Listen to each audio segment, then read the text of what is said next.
Next, I want to introduce a lady who really needs no introduction. Hal Needham was a director for decades, an Academy Award winner, just a man's director. Really kind of invented the genre of the action comedy. Smokey and the Bandit, Cannonball Run, all these classic great movies that we all enjoy here today. Ellyn Needham has spent so much time and has obviously known what all that history was behind all that. So she's going to share some of that with us here today. She lost Hal a few years ago. We all grieved and mourned with her, and we're so sad for her loss and for his passing. We're so happy and we're so blessed to have her here today to share some of those stories with us here today. So everybody, give me a good round of applause for Ellyn Needham.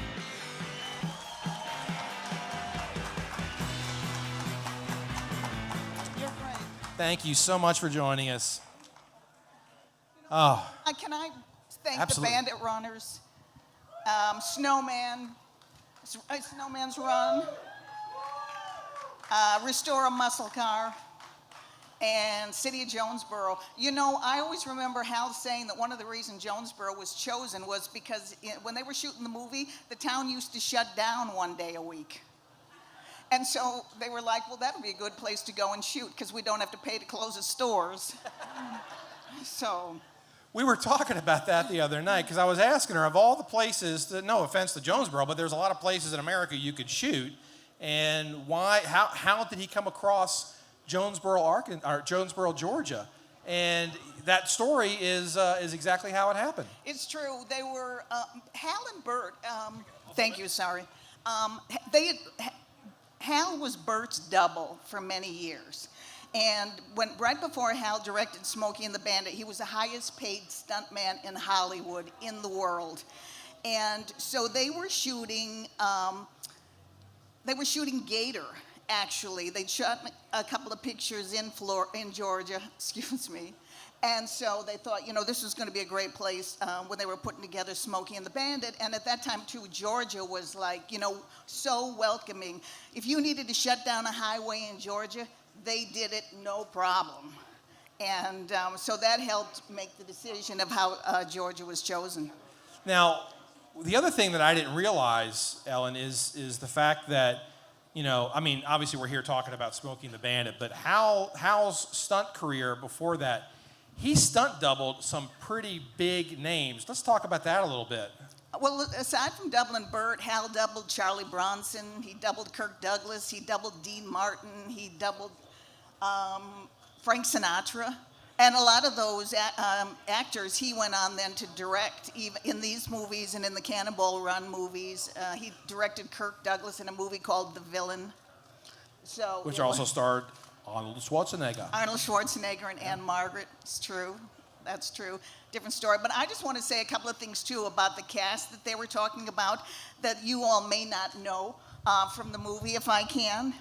That scene where they go to the pink trailer and to arrest, you know, where Gleason thinks he's arresting the bandit, but it's really not. And as he said, it was Gleason's valet.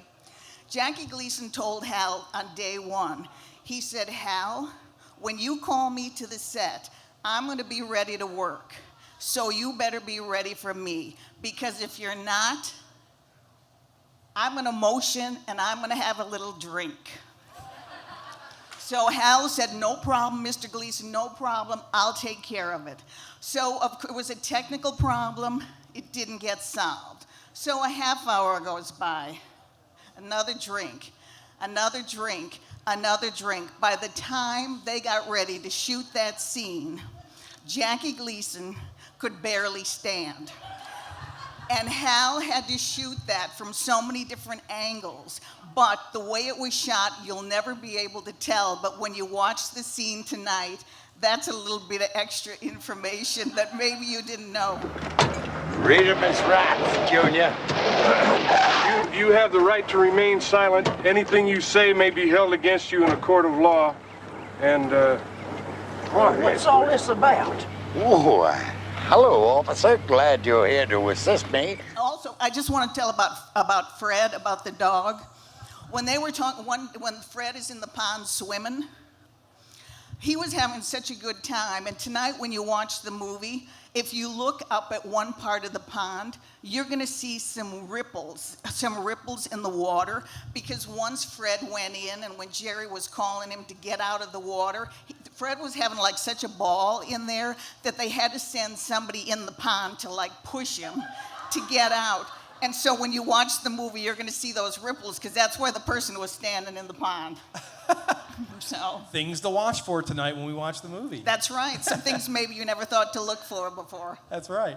Now, Hal actually, this started as kind of a brainchild of Hal, this whole story of Smokey and the Bandit. I mean, he would go off and he would make some notes and scratch some notes, and this eventually developed into a script. Tell us how this kind of came about. There again, when Bert and Hal were here shooting Gator, the driver captain from Los Angeles on the movie said, Hal, I brought some Coors beer out from California, and I'm going to put a couple of cases in your room. If people come over, you can give them a couple of beers. And Hal was a Scotch drinker, but he said, okay, fine. So he put beer in the refrigerator. 2 days later, he opened it up. The beer was gone.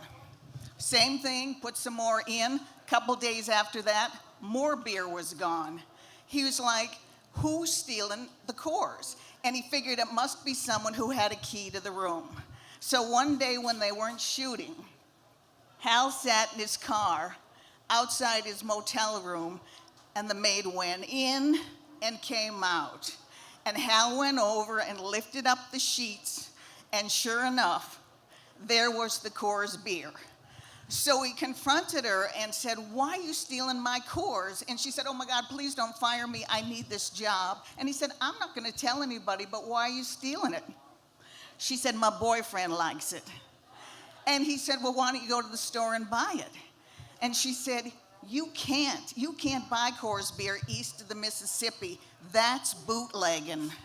And Hal went, wow, what a great idea for a movie. So while they were shooting Gator, he went back and he started writing the script. And originally, he was going to do a low-budget movie, then for about $1 million. Jerry Reed was going to play the Bandit.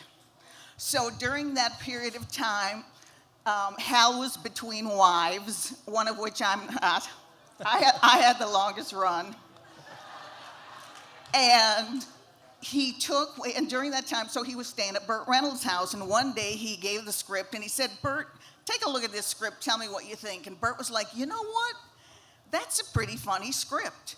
If you can get a studio to commit to it, I'll star in it when I have a window in my schedule, and you can direct it.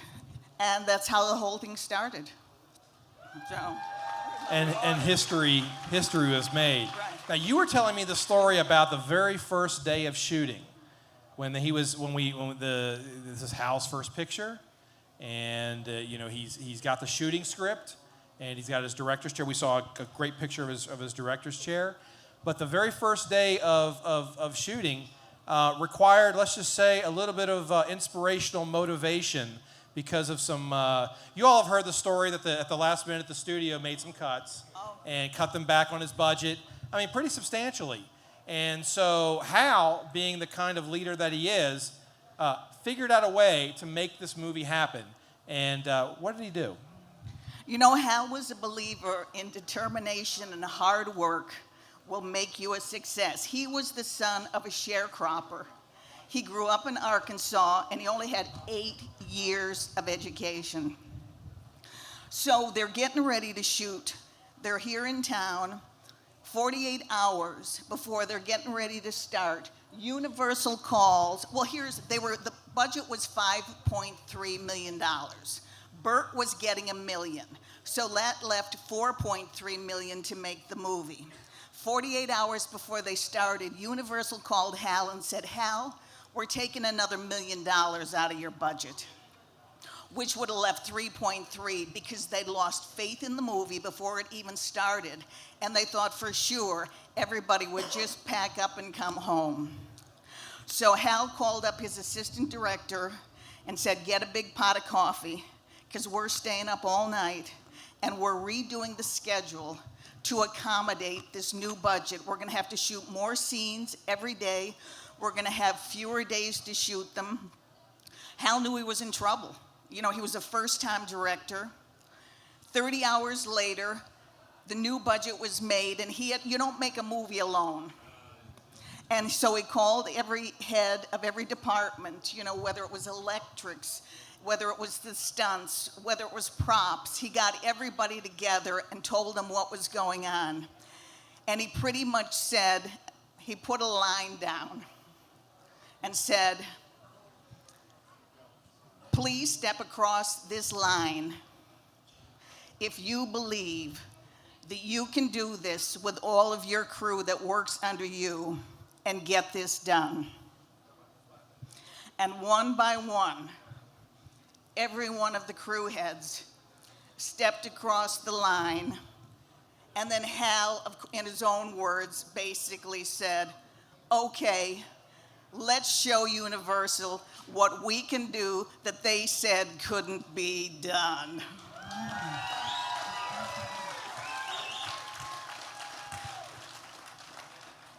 And that line, as you know, is part of the movie now, isn't it?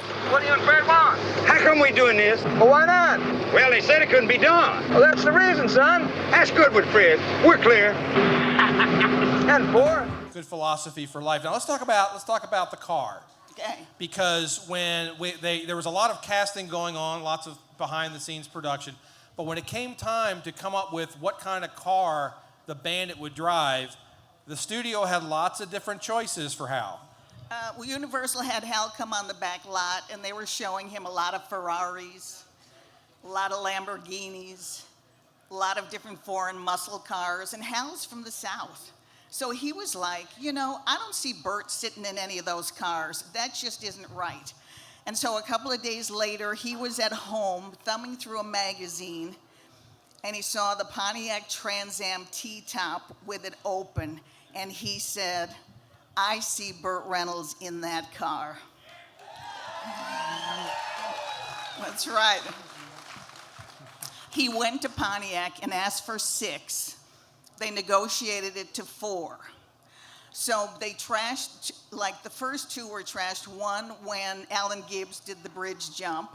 One when they did the ball jump into the field. And then, you know, going down highways and busting through everything. The other 2 were in pretty bad shape. So they would take parts from one and put it in the other car. And everything was so busted up that by the last scene in the movie, the car wouldn't run at all. So they took another car and pushed it into the scene. And that's the scene at the end with the fair where it's kind of coming around that curve and going down the hill. It was coasting down the hill, correct? It was moving slow. Hal has just an illustrious career. I mean, a legendary career. Smokey and the Bandit being one of his achievements. What are some of the things when you've talked to Hal that he mentions most about Smokey and the Bandit? What were some of his favorite memories from the movie and making the movie? You know, I think because he was a first-time director and doing it, Hal always was the type of person, if you can do something better or have a better idea, I'm all for it. He was never the kind of person that told people what they needed to do. So, of course, the minute Jackie Gleason started coming up with some of his own lines, Hal was like, that's better than what we got in the script.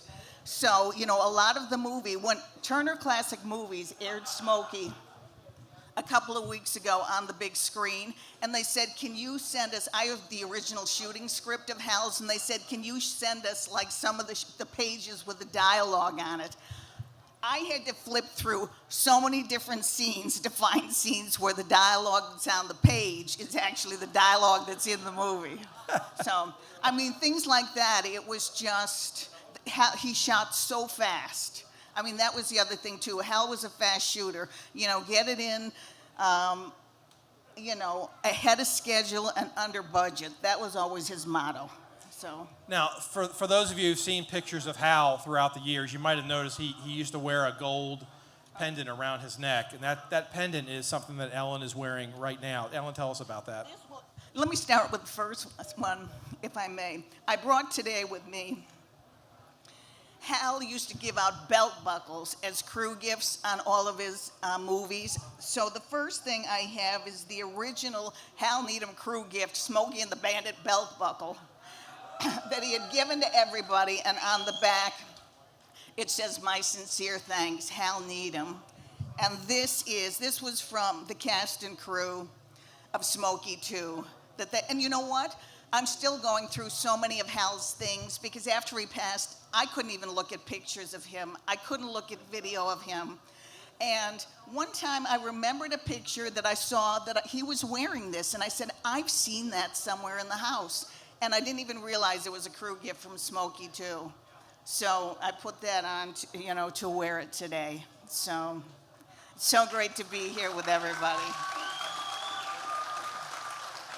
Now, Hal left us just a few years ago, and before he did, we were extremely blessed in the Bandit run to have him join us for that Bandit run. It was his last. How many of you were there for Hal Needham on the Bandit run? Yeah. That was his last real public appearance, and then he was gone from us just a few months later. 12 weeks later. Yeah. And Ellyn, you mentioned to me last night, and you can share this if you like to, if you don't have to, if you don't want to, but this just really kind of sent a chill up my spine. Some of the last words that Hal said with us here on Earth. Tell us about that. Hal loved life, and he was a curious person, and he never let grass grow under his feet. He just every day was something new. And so when I knew he was getting close, and I brought him home because I wanted him to make sure he had his DirecTV sports package to watch. Actually, Hal owned a NASCAR race team. The last thing he watched was the NASCAR race at Talladega, Alabama. But all of a sudden, we're asleep, and Hal hadn't been talking at all really for a few days.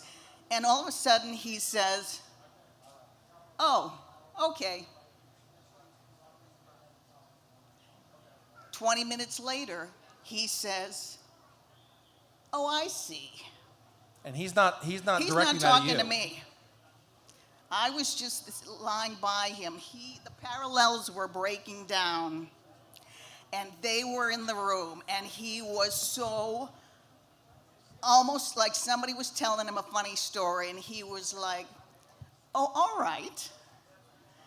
And his final words were, "Okay, I gotta go." And that was it, my darling Hal. But he died like he lived. It was his way. Thank you so much, Ellyn. Let's give her a round of applause. Thank you and your husband for this wonderful legend of Smokey and the Bandit you've given us.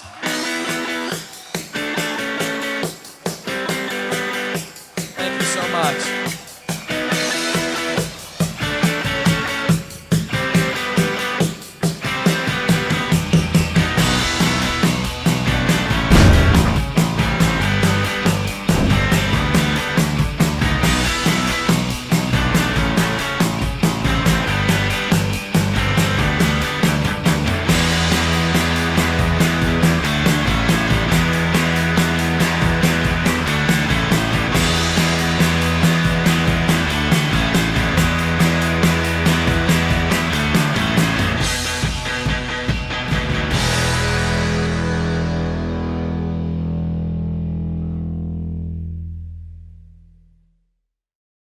Hello, I'm Burt Reynolds. Subscribe to Generation Auto TV for the latest news.